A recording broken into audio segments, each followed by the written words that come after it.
You're listening to the Prescribed Films Podcast Network, home to hundreds of hours of free podcast entertainment. The shows on this network all have a common goal, providing you with the best discussions about movies and other forms of entertainment media. The PFPN hopes to fill your earholes with audio joy. Visit our website with links to all the other amazing shows at www.thepfpn.com. Thanks for listening.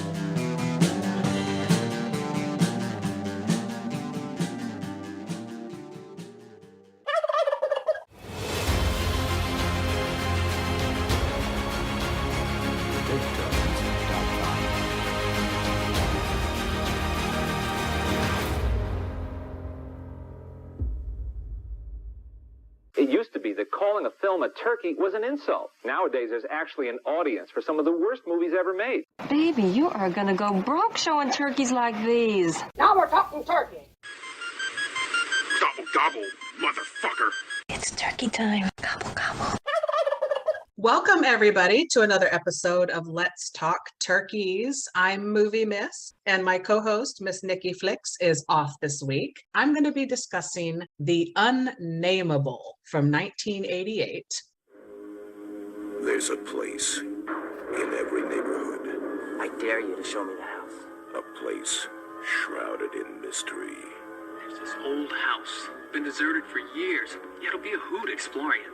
Well, let's go for it. A place that begs a dare. Now, maybe we should just stay outside.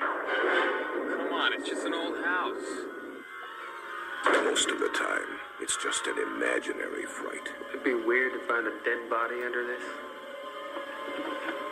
But sometimes, it can be horrifyingly real. Where did you last see Wendy? What was it? I think we're safe now. From H.P. Lovecraft's The Unnamable. And it's for October, for the month of horror goodness, and I can't do it alone. So I do have a special guest joining me. It is returning champ from the Godzilla episode. Please welcome David back to the podcast. Hello, sir. Hello. I love how you call me champ. I feel like I need like a wrestling title belt now. Oh, we have to ask Santa for that. So I wanted to have you on for this episode, and I'm so glad you agreed, because you were born in the early 80s. So you missed, unfortunately, I was alive for all this. I was a teenager in the mid 80s. So I was, introduced to this when it came out, obsessed with it. I know it's not a good movie. It's a B movie for sure. But you missed that whole boom of the B movies, the monster movies, the practical effects horror movies, which I'm obsessed with. So I'd like some insight from you. We'll get to your thoughts on this film in particular in a minute. But just in general, what are your thoughts and feelings? Because you weren't, in the thick of it when all this was originally being released. Yeah, I kind of came in at like the tail end of stuff. Like, the 90s, you were still kind of getting that 80s-ish feel of practical effects and things. And then, but it's like, yeah, you were kind of getting more big budget practical effects movies like Jurassic Park and things like that. And so I missed all the good cheese, I guess you would say. So how do you feel about those movies now? Are you a fan of these cheesy 80s movies or not so much? Oh, I love them. I mean, I remember growing up, me and my friend, every Halloween, we would load up on candy and during the day play Mortal Kombat, do Mortal Kombat tournaments. And then at night we were watching a Critters marathon because we were obsessed with Critters. That is one that I missed. That franchise I have missed. It's so terribly fun. Okay, so I need to visit it is what you're saying. Yes. So now on to this movie in particular. We're discussing it on the show because it has a 27% audience score on Rotten Tomatoes and an NA in the critic spot, which means either it didn't ever get reviewed by critics or they didn't even want to rate it, not even a 0. That seems understandable. So yeah, it's a turkey, but it is as far as the horror genre from the 80s, the practical effects, creature features, and whatnot. This is a B movie. There wasn't a big name in it, even for now. If you look at people's IMDb's, they didn't go on to do much bigger and better things. So the director isn't somebody I've ever heard of. It's based on an H.P. Lovecraft story. Which, were you familiar that was the case? I did not actually until I saw the title and it was like, H.P. Lovecraft. I was surprised because especially when you watch the movie, like this is H.P. Lovecraft. But then you realize like, okay, most of his movies have not been translated to film very well. Yeah, he's an interesting bird for sure when you read his stuff. I did read The Unnamable in preparation for this episode. I meant to. I so meant to. Well, it's super short. It was like 6 pages on the place I found it on the internet. And it's basically, and when we start walking through the plot, everyone will understand. But the scene in the graveyard when they're just talking, like in the beginning, that's basically the whole story. It's the 2 dudes talking. It's bizarre. Huh. This movie took liberty. I want to say most of the time they do have to take liberty with his movies because he leaves so much to the imagination that's For what's sure. freaking you out. And, they just have to kind of go off of that. Well, that's what I'm going to say I like about this movie. And I love this movie because I think I saw it when I was so impressionable and just getting into horror. But I feel like my point on that was, I feel like a lot of people don't like it because you don't even get to see the monster till like almost the very end. I like that. I like that there's suspense. I like that you don't know what this unnameable thing is going to be. It felt like the Jaws thing of you're building the suspense for when the creature finally shows up. And this, for certain people, I can see where it does not pay off. I actually liked the creature effect. When you finally see the creature show up, I was like, okay, the payoff worked. I liked how it looked. I was actually more disappointed. I was like, I wanted to see more of it now. Me too. So then that's where you would want to hop on over to The Unnamable 2, The Statement of Randolph Carter. That is the sequel. And I do own it on DVD. I'm so sad, I know. But you get more creature and you get 2 times as much creature. That might be an interesting weekend. I can get some beer to kind of work up the nerve to watch it because after this one, I kind of felt like, it was good, but it was a little taxing at first. It's tough. Oh, I hear you. The first one also tried, like I said, to just jump off of that little base story and took a lot of liberties to just make a standard horror film. The sequel is a comedy. They saw what they had and they dive right into the deep end with the silliness. So it's really funny. Huh. Okay, now that really piques because I went into this one thinking it was kind of a comedy, and I think just because some of the way the characters or the actors were portraying these characters, it felt so over the top that you just like you cannot help but laugh. So The Unnamable actually had a budget. I was shocked. They estimate anywhere under 5 million, but I could not hammer down a number. I was shocked it had a budget over $1 million at all. It maybe didn't, and the internet's tricky. It's actually become popular in the last few years. It's gotten re-released in different formats. It's done 53,000 in Blu-ray sales alone since 2018 release. Wow, that is a little shocking, but pretty cool. People are picking it up finally. So I'm happy we're talking about it because maybe now some more people will seek it out, especially because it's available right now for free on Tubi. Yes, thank God for Tubi. Well, I own it on DVD, but I decided to watch the Tubi version just in case it was different so that you and I would be on the same page for this. So this movie was written, produced, and directed by Jean-Paul Ouellette, who also did the sequel. And supposedly, again, Googling, not sure how accurate it all is, 7 days they wrote the script, and then they shot the movie in 3 weeks in Malibu, California. They whipped this out. See, that actually seems a little shocking only because it felt like it might have been written in 3 days and then shot in like 4. Well, there's not much to it, to be honest. I don't have a lot of notes. No, it's the way, you don't have a lot of sets, you don't have a lot of anything. So it just felt like this could have been a group of drunken college buddies getting together and filming it. Totally. So we mentioned the creature. The makeup effects, the whole project was overseen by R. Christopher Biggs, who was working on 4 to 6 projects at the time. So he had to kind of pass off the practical effects to Camille Calvet. She also worked on The Cell, Drag Me to Hell, Army of Darkness. So she's the one that's responsible for the creature makeup in this movie. That makes a lot of sense because yeah, they blew it out of the water with that. I thought they made that creature look amazing. Yeah, I think that's where all the budget went.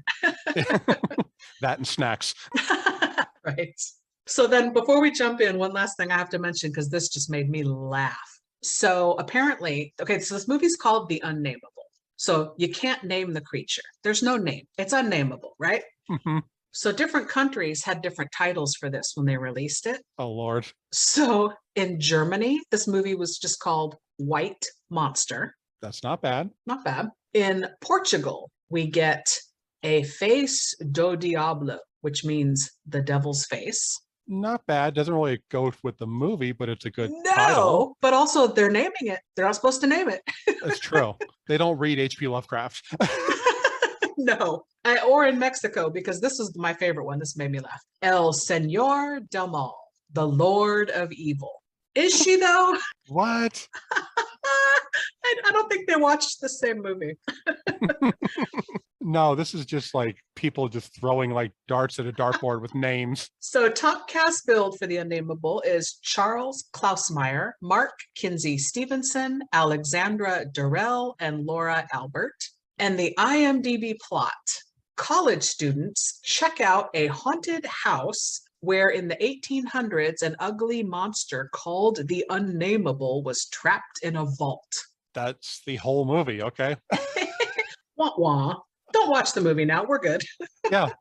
Especially it's like giving away that an ugly monster is trapped. It's like you just gave away the whole plot. Thanks for that, IMDb. All right, let's jump into the plot, shall we? Okay. It's very thin. There's not much to it, so I like that. So the movie opens with some ominous music and credits, and then we get title card right away, which I like. Credits start to roll over an exterior shot of a house in a cemetery. And I like this in my horror movies. I like that it starts with the cliche, thunder crashing, screaming, it's dark outside, chaotic shots like that. Kind of sets the mood, sets the tone, you know? Yeah, there's a reason cliches and tropes work. It's because they do them so often that you expect it's like comfort food. Totally. So then we get the not quite human screams, and I'm so like excited to know what this is making these noises. They did a good job with that. And then the camera cuts to the interior where we see an old man talking to the camera POV. So we're supposed to be the creature, saying everything's okay, go back to your room. He closes the door on us on the camera. And then we hear sort of like growling noises and stuff. We get immediately, we're creature's point of view. And I thought, oh, okay, that's how they save money on horror films. Is when our POV is monster vision. It's a really good effect. I will say that when I first started watching it, I thought for a second that the creature and the screams were something different. I wasn't quite getting, I was like, okay, was the creature killing somebody? It was, so that they kind of hooked me on that one. I'm a little gullible. So then we cut to the old man next down in his library where he overhears the screaming continuing, banging noises. He goes back up, lets the creature back out, which why would you do that? And it immediately kills him, and it rips the heart right out of his chest. I'm down for that in the opening of my movie. When you get gore in like the first 5 minutes of a movie, you know you're in for something fun. Yeah. So then I was wondering what year it is also when this is happening, because there's a very specific look. Like they have him in his nightgown and cap, and it just has that feel, that old-timey feel. He's got like a candle he's walking around with. Yeah, I like that too. I couldn't quite place it. I mean, it kind of felt like like maybe late 1800s, very early 1900s, something like that. Next, we see some men and a priest taking the man's dead body out into the cemetery and burying him right there outside. They vow to seal the house up so the creature will be trapped forever. So they're standing there, and the creature's in the window, because again, we're creature POV watching them out the window. And I like that we get like the typical, he feels like someone is watching him, so he turns and looks, and then the creature moves behind the window real quick. So we can't see him, he like ducks. It's kind of weird when creatures do that. It's like, oh, you don't want to be, you're a monster. Why do you got to hide? He has the wherewithal to duck so he doesn't see him. Oh crap, the cops. So then we cut to present day, and we meet my favorite character in the movie, Randolph Carter. He's such a goof. He makes me laugh. He made this movie for me. That actor just played this character so well. So see, now another reason to really watch the sequel and just laugh because he is the sequel. It felt like he was a comedian trapped in a horror movie. So I would love to see him in a comedy. So he's saying that, well, that's the story I heard, and he's telling his friends all about it. And he adds that 50 years later, a young boy snuck into the attic and saw a reflection in the window of the image of the monster, the unnamable creature, and it turned his hair white and drove him mad. So apparently it's that house right there in the cemetery, and it's a real thing that happened. I like that. That's such a H.P. Lovecraft thing to do, that you don't really describe the creature, you don't know what it is, but it's so horrible that it drives you insane. That's such a cliche for him, and it works so well. So Randolph's friend Joel, who, again, another guy that cracked me up in this, is a science major, and he calls bullshit on Randolph's story. Joel's friend Howard is trying, oh, I'm sorry, no, I was wrong. Howard is the one that cracks me up. So Joel calls bullshit, and then their friend Howard is trying not to believe it. And he's back and forth deciding whose side he wants to be on. He's such a little like wishy-washy, nerdy guy. He was a great nerd. He cracked me up. He was like great 80s nerd too. And then we get, Miskatonic University, one of them has on their shirt, and they're talking about going there. And Miskatonic, if you know H.P. Lovecraft, comes up in all his stories. He uses it all the time.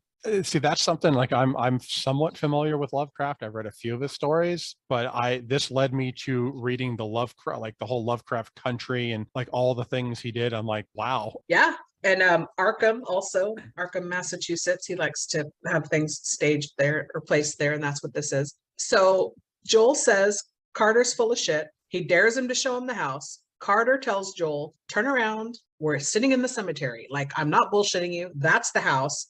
Joel dares Carter and Howard to stay the night, and poor little Howard can't decide what he wants to do because Joel says, I'm going. Carter says, I'm leaving. I'm out of here. No thanks. And poor Howard is like, I don't know. But then, yeah, he goes off with Carter. And they worked so well together too. Right? It was like a modern day Abbott and Costello kind of thing. It's like Weekend at Bernie's, but without Bernie. So Carter and Howard go back to campus, and they bump into Wendy, who asks Carter for his help with homework. And Carter tells Howard, stop worrying about Joel. He's going to be fine, because poor Howard is just so worried about Joel. So Howard now chases after Wendy because he's got a crush on her, asks her out, and she's really rude to him.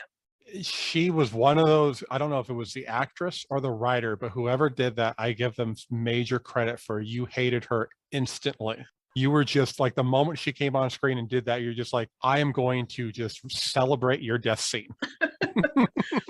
Yes, I hated her. I guess props to the actress too, because she played it great. I hated her. Oh. So then we cut back now to Joel going into the house by himself. And I thought it was weird that the house is in fact not sealed. He just walks in. It's not even locked. Well, I mean, it's a horror movie. You can't lock a door in a horror movie. It just, I guess. Plus it's the 80s. So, who locked the doors in the 80s? Right? Nobody. We wouldn't have had any good horror movies if they did. You're right. So he lights a candle and starts snooping around, goes up to the attic, sees a reflection in the window, and then gets killed by the creature. And the only way we know this is happening is because he screams and he gets like blood splashed on his face. We're creature POV again. My only issue with that scene that I think I remember like just screaming at the TV is like, dude, why don't you have a flashlight? Right? They were invented in 88. Exactly. So the next day, Howard tells Carter Joel is still missing and they should go look for him at the house. They're briefly interrupted by Wendy and her friend Tanya. Tanya clearly has goo-goo eyes for Howard. Right off the bat, it's so obvious. And I don't know what her accent is specifically, but she was so cute. I liked listening to her. Yeah, I couldn't place it either because at first I thought, well, maybe it was like Swedish or Dutch or something. But yeah, she was adorable. And that's such a thing for me in movies is I'm always attracted to the cute friend. I never like the star. It's like, oh no, get away from me, Well, you brat. I want the cute friend. yeah, and then aren't you also looking at them going, why are you guys friends? Yeah, especially with her because it was like you were so nice, you were so sweet, and Yes. this woman was like the devil. She was nameable. So Carter tells Howard there's no way that they're going into that house. No way. And then they look over and see at the girls' table now, Tanya and Wendy are sitting alone. And this is so mean. Wendy calls Howard a dork and tells Tanya, I don't know why you like him. And I'm just like, oh my God, I hate you. So the girls get approached by two preppy looking guys, and they look like your typical preppy frat bros. Props to them, right? They totally looked it. By this point, I think I even said out loud to the movie, it was like, oh my God, movie, you were so white. Very. So they introduce themselves as Bruce and John. There we go. There you go.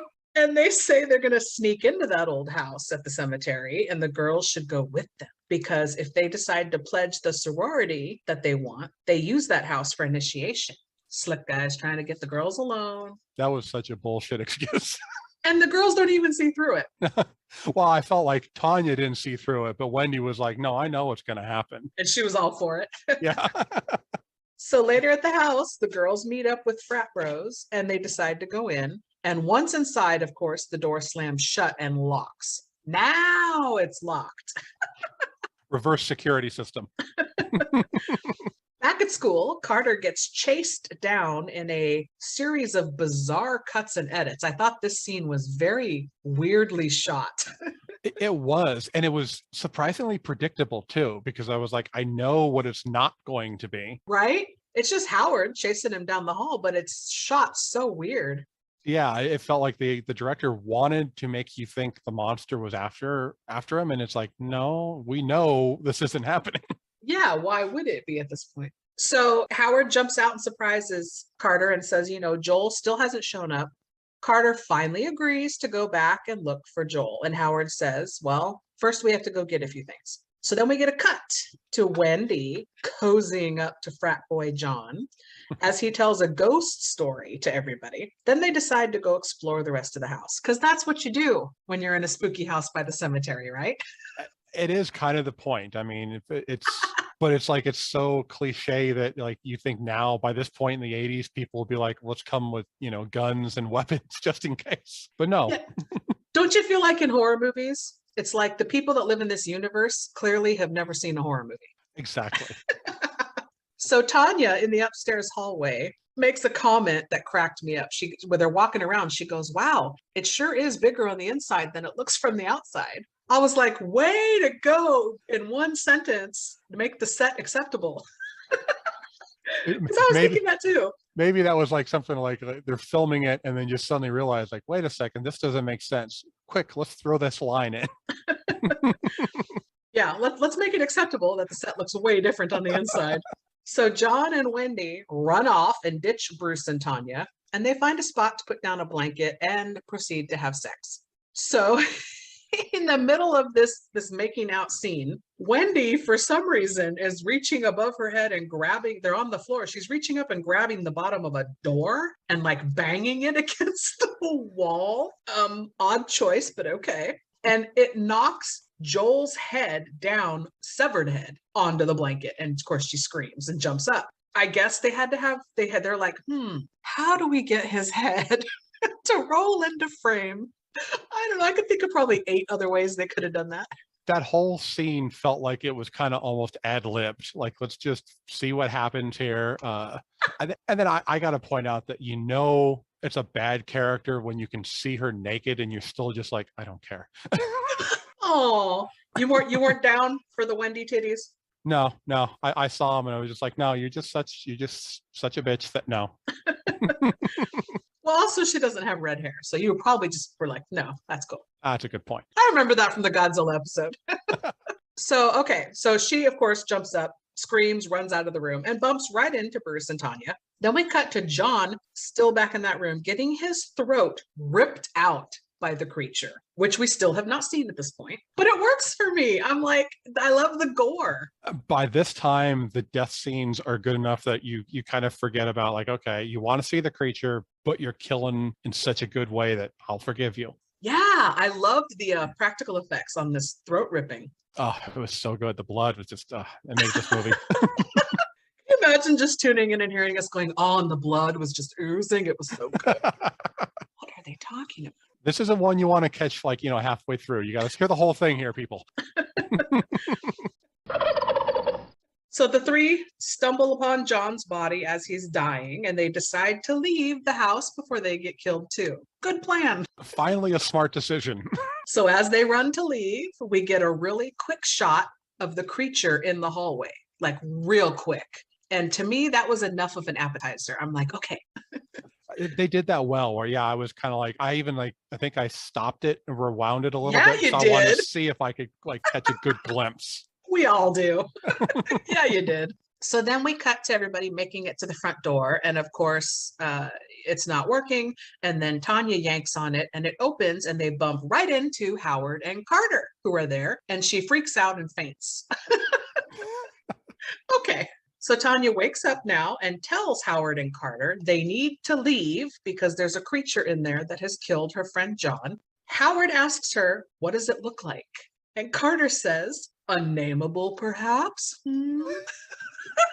Oh, he just played that character so well. It's just so nerdy but cool, and Fucking love him. he was amazing. Was it Unnamable? Oh my God. All right, so Tanya and Howard say they have to go find Wendy. Carter says, well, maybe this isn't really a creature. Maybe this is Joel pulling a prank on all of us, which that's logical. That's a theory. Oh yeah, especially with frat kids. Right? I also like, Carter being so level-headed. He's this goofy, sarcastic, funny nerd, but he's also super level-headed because he's like, I'm going to stay behind. I'm going to think about what's going on, think about the options. I'm going to look through some stuff here. He's like in the library room. So I like that about him, that he's trying to be like that. Let's think it through. He was the Charles Xavier of this little group of non-X-Men. You go run and do the danger. I'm going to sit here and make the plans. Exactly.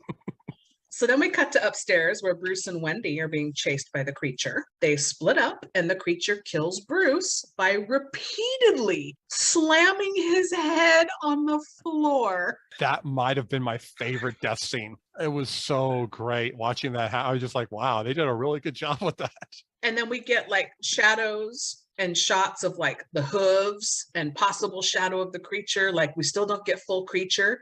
It's working for me though. I love it. Yeah, it was a great little, from the brief scene that you don't get to see the creature, but it runs across, and then now you're getting a little bit more, and it's like pacing really well. Yes, like that they're leading up to the big reveal, but you just don't know when. So Howard and Tanya start searching upstairs, and they manage to not see or hear Wendy being chased. Boy, this is a really big house. It's like, which wing are you in now? Right? So downstairs, Carter's going through those old books and he finds the Necronomicon and of course begins reading it. I was mixed on this because part of me was, I kind of geeked out, but I was a little bit kind of because, all right, the Necronomicon shows up. Yeah. But then I was disappointed. It's like, wait a second, this thing is supposed to be bound in human skin. And this looks like something you get out of like just a friggin' library. So I was like, come on, where's the real book at? Right? Maybe this was the Cliff Note version? Yeah. Necronomicon for dummies. Totally. I think I have that here somewhere. So then we cut to Tanya and Howard, and Tanya asks, I love this. She asks Howard, what do men see in Wendy? And he says, most guys just see her as a good time. So is that code for slutty? You tell me, you're a guy. I could definitely see that because I vaguely recall the moment she said that. I think I even said out loud, tits. Yes, because Tanya says, oh, it's her big tits to Howard. That's pretty much what it is. Oh, and she looked so defeated too because she likes Howard. I felt bad for her.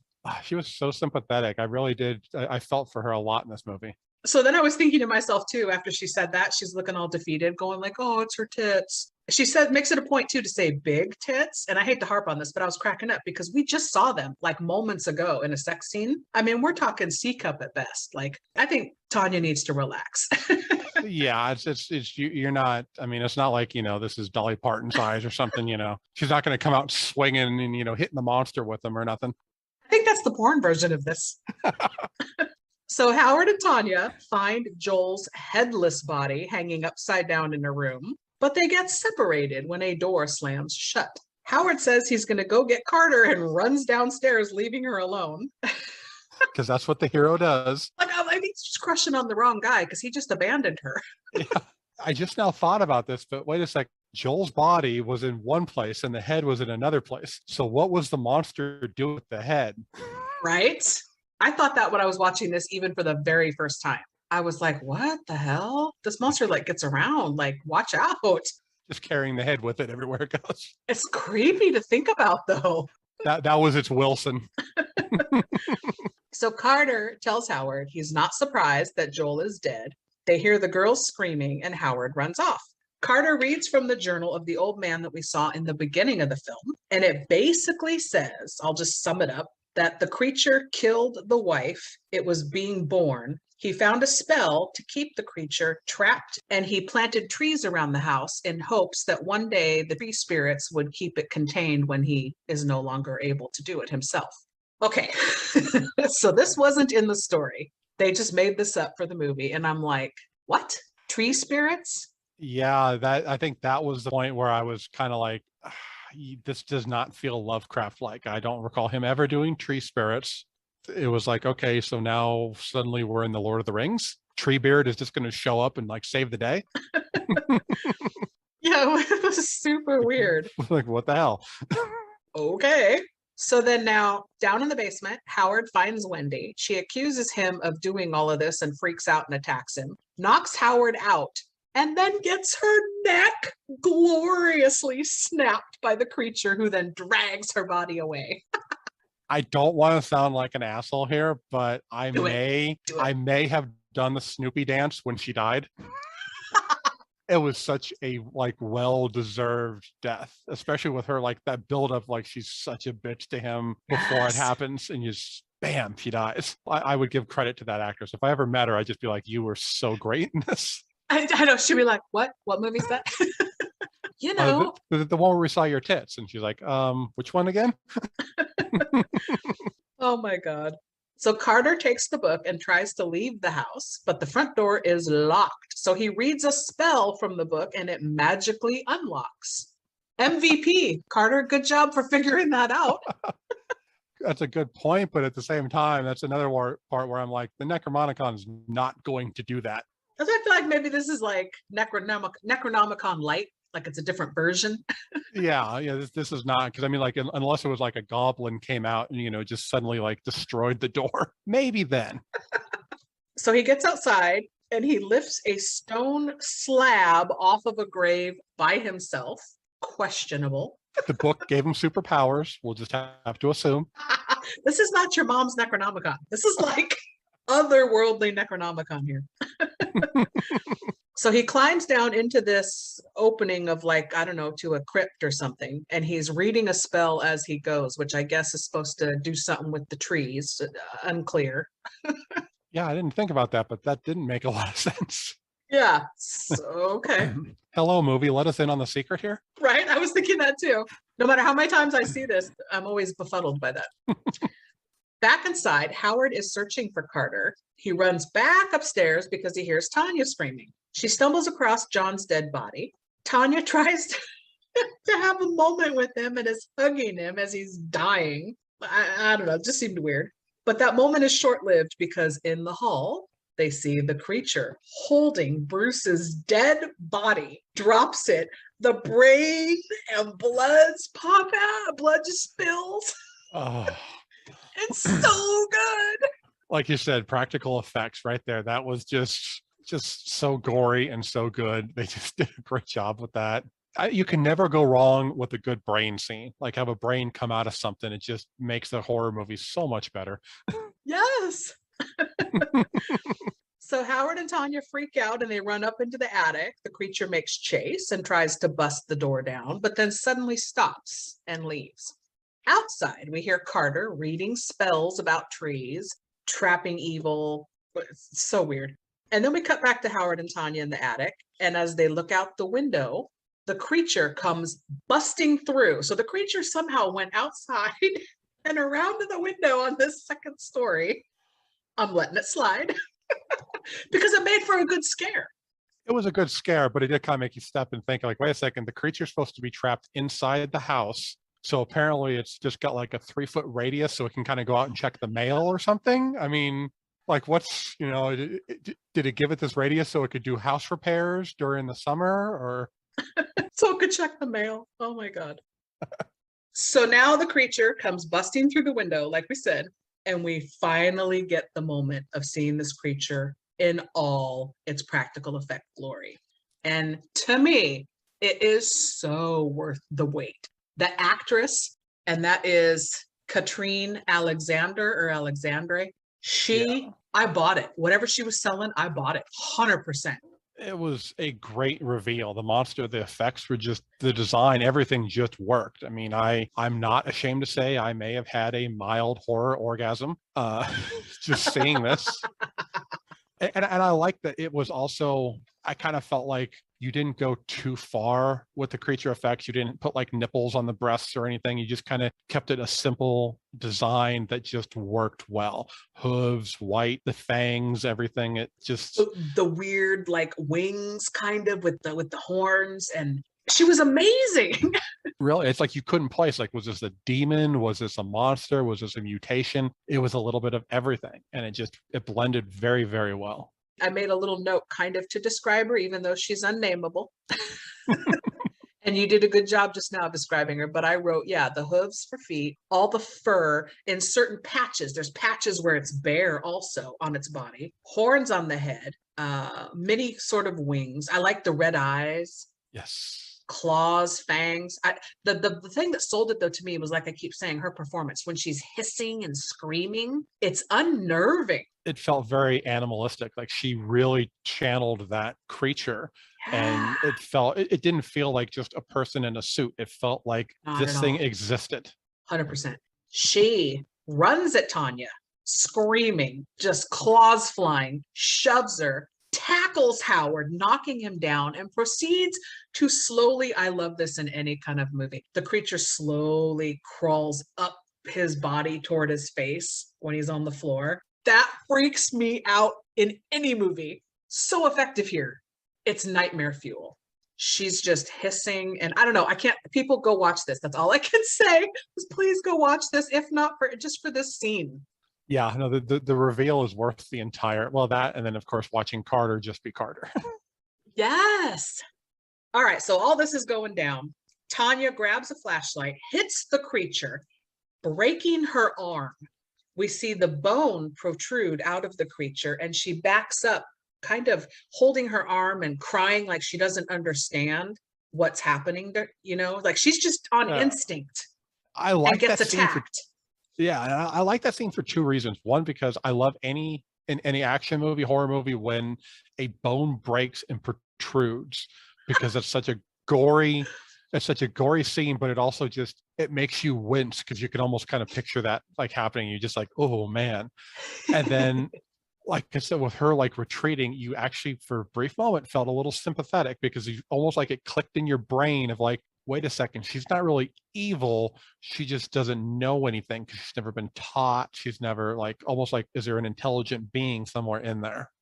Yes, and she doesn't understand like what's happening. And again, props to the actress because it's all conveyed and you're just like, oh my God, stop attacking her. So then Howard then grabs her face and peels skin off of her cheek. The poor monster. Again, I get it. You have to defend yourself against being killed, but I felt so bad for the creature. I did, but I also love that just the effects on that were so good. Such a good effect. I know. That's where all the budget went. Had to be. It's costume and effects. It had to be because it's just like the movie took a whole turn right there. It just became so awesome.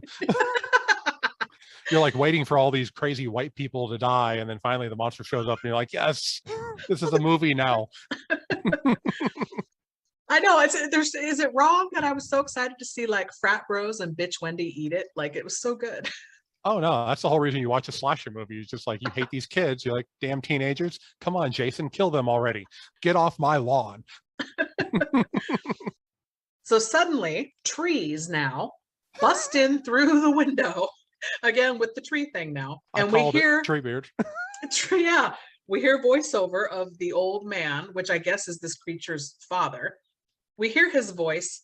It's old man Winthrop, and he's saying he's come for her now, and it's his child, Elida. And you're like, oh, she even has a name. They broke her bone, and she has a name. Poor kid. Right? I just wanted to hug her.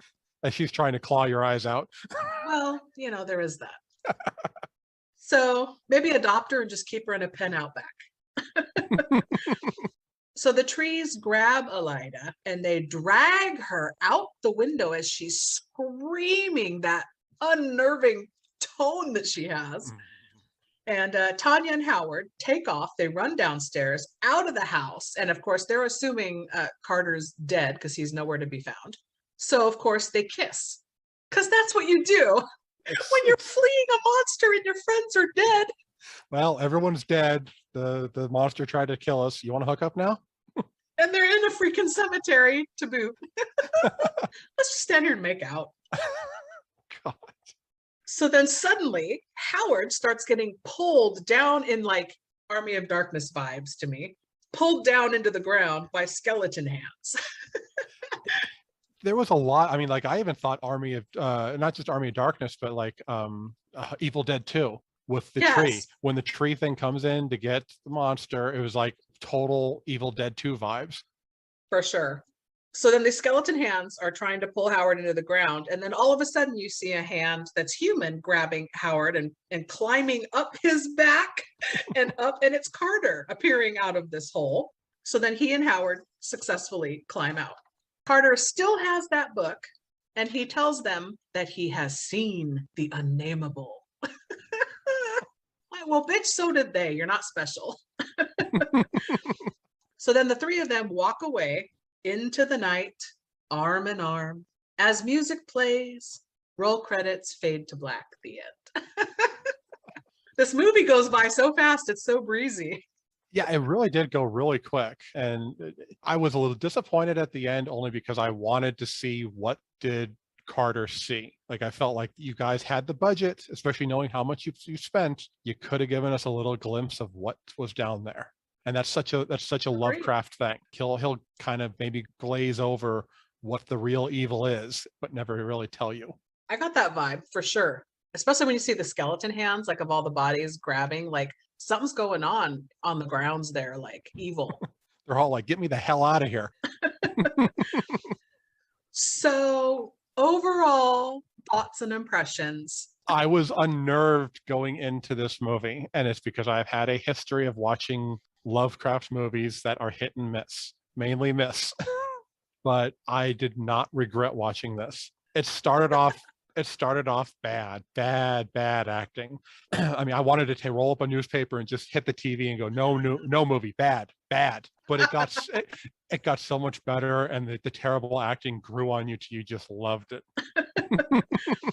All right, so then that leads me to what I like to do at the end of every show, which is 3 questions. And that ties nicely to question 1. Are you interested now in watching the sequel? Yes, and especially knowing that it's a comedy and that it has Carter coming back. I mean, I would watch this guy in anything playing that character.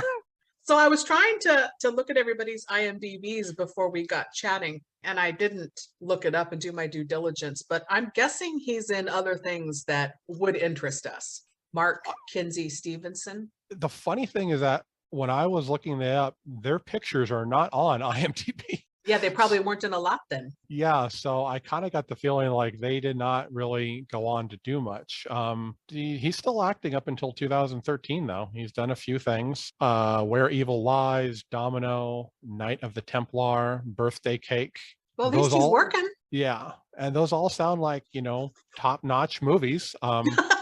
Oscar nominees, possibly. I want to say Domino sounds familiar to me. I'm kind of curious. I can click on it here real quick. I wonder if that is the one I'm thinking of. Yes, An action movie? that's the one with Keira Knightley. He's in that. Yes, so it's got to be a bit part. Damn it. Now I got to rewatch that, even though I don't like Keira Knightley, because I want to see him in it. All right. I like me some Keira Knightley. Some of her movies are okay. Oh, and if you have trouble finding the sequel, let me know. Okay. Because I'm going to make sure it gets into your hot little hands. You have to see it. I'm going to see if I can find like a double pack of the 1 and 2. Hopefully, maybe they would have done that. Oh, maybe. All right. Question 2. Do you think Howard and Tanya dated and stayed together after this? Because, as the movie Speed taught us, trauma brings people together. And as Speed 2 taught us, they don't always stay together. But I don't know. What do you think? Do you see them lasting? I could, because they both kind of have that wussy love.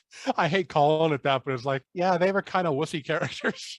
Yeah, neither one of them was really a heroic type, even though Howard does pull it out in the end. He tries. I mean, like the very end, they kind of finally step up, but the whole movie is them running around like chickens with their heads cut off them. They don't know what's going on, and they're, it's like instead of getting the hell out of the house, they're like, oh, let's just run around the house some more. It's like they lucked the fuck out, because if Carter hadn't been doing his due diligence with those books and figuring out that tree spirit bullshit, they would have been killed. Oh, yeah. On that walk home, Carter's like, you guys owe me a Coke, right? Carter's like, you have to name your first child after me now, right? All right, and question 3. Do you think Tanya got a boob job after this? Because clearly she was insecure about it. It depends. If they didn't stay together, yes. If they stayed together, probably not. I don't think Howard cared about boobs. Well, he did initially like Wendy, so... Well, it's just because all of us wusses we want the unattainable woman that we can't have, especially if she's easy. Well, I appreciate your honesty and insight there. There comes a certain point where you get tired of trying and you're going to go for the easy one. So like you're the lion and you're looking for the wounded gazelle. Well, yeah, you're sitting there, you're thinking like, okay, am I going to spend $50 on a lobster dinner, or can I take her to McDonald's and get the same effect? I am learning so much about you right now. All right, so for anyone interested in watching The Unnamable, and I think we both highly recommend that you do, it's currently available Amazon Prime or free on Tubi. So you can't beat free. No, and the commercials aren't that bad on Tubi. And the movie without commercials is only an 87-minute runtime, so you will not be disappointed. If you're a horror fan, watch this movie. You can knock it out before church. Because that's what you wanted. Then you can go pray away the sinning from loving the movie. Nailed it. All right, David, I want to thank you so much for joining me today to discuss this film. I hope it was fun for you. Oh, this was a blast. All right. Well, maybe we'll have to have you back for round 3. Definitely. I'll bring the title belt. And we want to thank all of you for listening. We appreciate it. And until next time, goodbye. Hey listeners, Movie Miss here. Listen, I know you have a lot of options when it comes to podcasts, so thank you for listening to the show. I know everybody says this, but for a fledgling little show like ours that's just hanging on, we just finished season 4, we're rolling into season 5, it would really help us if you could subscribe, rate, and review the show on Spotify, Apple, YouTube, Good Pods. We're also on Pandora, Audible, Amazon Music. It would really help us grow the show and reach more people if you could subscribe and then rate and review, which is really the key part of it. Make sure to be part of our bad movie conversation by following us on social media. Interact with me on social media. I'm on Instagram at Movie Miss, which is movie_miss. The show is on Instagram at Let's Talk Turkeys. Also on Blue Sky at Let's Talk Turkeys and Facebook. We're on X. I'm honestly not sure how much longer I'm going to have the show on there, but currently the handle is at Gobble Podcast. Get it? Gobble, 'cause like a turkey. You can also chat with like-minded bad movie lovers in our Facebook discussion group. And like I mentioned, we're rolling into season 5. It is 2025. The show, it's been a wild ride, still going strong. So if you have a movie that you would like to hear covered on the show, let me know by emailing direct at letstalkturkeys, all one word, at yahoo.com. Also, hit me up on socials if you want to be a guest on the show. Always looking for guests. I can assign you a movie, something we think is fun, or you can bring a movie that you think is a bad movie if it has a low Rotten Tomatoes score, or you just really don't like the movie but you like to talk about it. That's half the fun, I think. Again, this goes without saying, but I'm going to say it. Without you, the show wouldn't still be kicking around. So thank you so much for hanging in there with us. I'll be back. Get the fuck out of here. No, I cannot. Get the fuck out of here. Get the fuck out of here. Why don't you get the fuck out of here? Get the fuck out of here. Get the fuck out of here. Get the fuck out of here. Get the fuck out of here. You're still here? It's over. Go home. Go.